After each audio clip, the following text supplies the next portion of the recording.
Hey guys, so today I'm going to do a video on general orchid care. This orchid is just sitting a little bit separately because it is quite unstable with that one long cane. This way of securing orchids, as you've seen in my other video, works quite well. It won't fall out the pot, but I am actually also going to stake it straight so that this cane has some support because it's quite wobbly.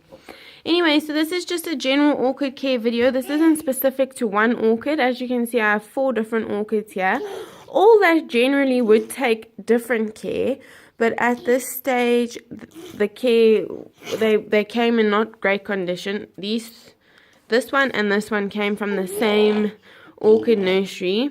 This one came from one in Europe, and this one came from a shop here. So I wanted to show you how I care for them, how I promoted growth on them. There are all previous videos on these orchids, how they were when they came. Most of them were rootless, had no growth.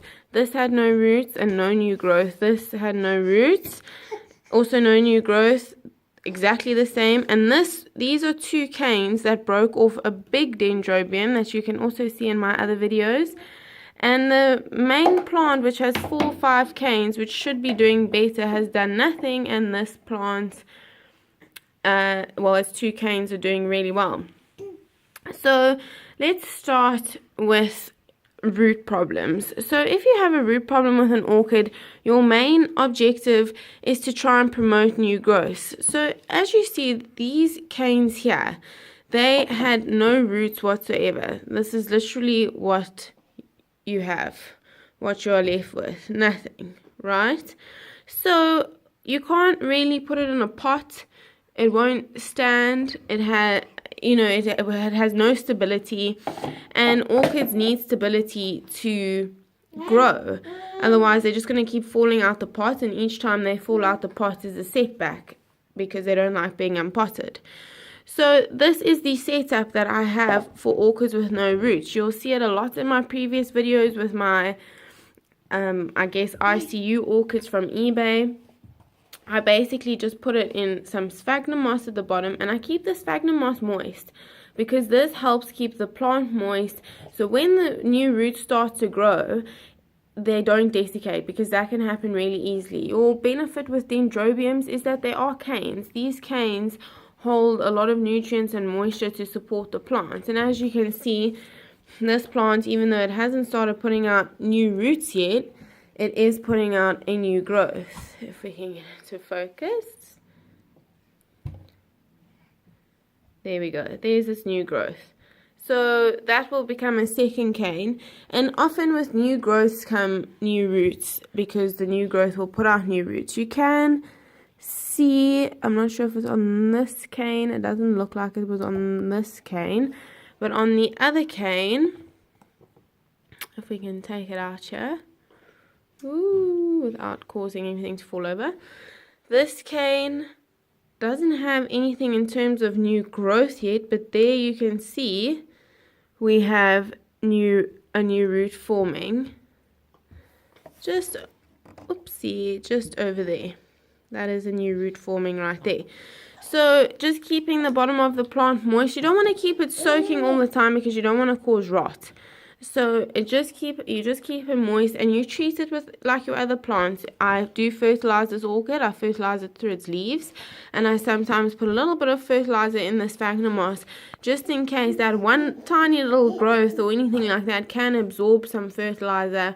That is the way to do it. So in extreme cases of having no roots and no stability, this is the setup that I go for, because my main objective is just to create some root growth. As soon as I have a few roots to work with, I would generally pot it up.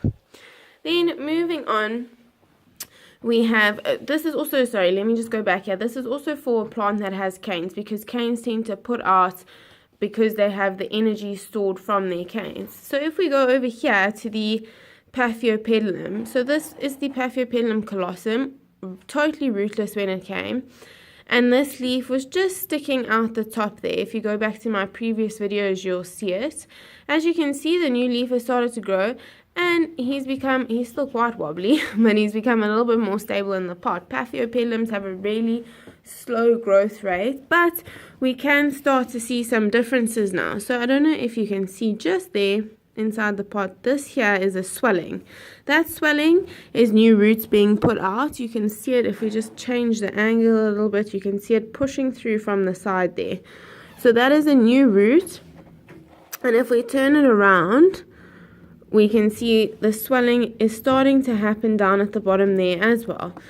So basically, why I potted this up, well, a Paphiopedilum's way of growth is a little bit different. It's not long and easy to stick in a pot, but it also had one root. This plant had one root, one short root that wasn't in great condition, but I went with it. And I put it in the pot. As you can see, it's a mixture of sphagnum moss and bark. And I put a layer of sphagnum moss at the top because, first of all, Paphiopedilums don't like to dry out. But second of all, the same reason as the Dendrobium, you keep the sphagnum moss at the top moist, not sopping wet as you can see, but if I touch it, you can feel there's some moisture. Again, this also creates humidity. Orchids use humidity to grow roots, and it keeps those roots moist. So humidity is your biggest friend when it comes to growing orchid roots especially. Sorry about the banging. My daughter is just smashing something on the side there. Anyway, so